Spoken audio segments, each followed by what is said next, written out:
an alternative way to approach that problem.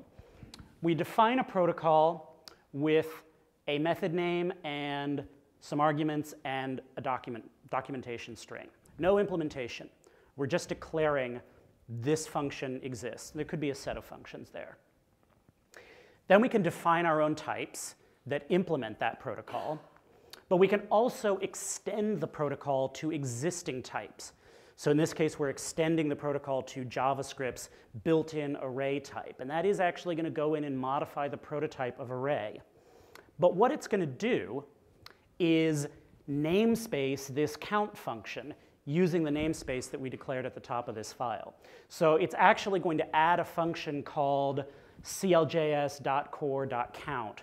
Actually, it's going to munge the dots into something else and add that on the prototype of array. So that's a big, long, pretty much guaranteed to be unique name.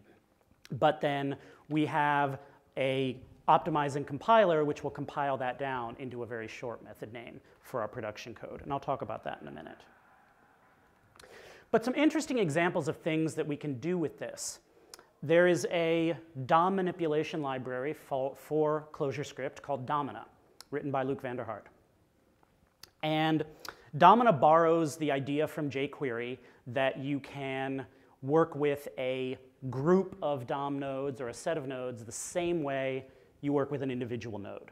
So whatever operation you're doing, it's the same to do it on a single node or a collection of nodes. Now, in order to achieve this in jQuery,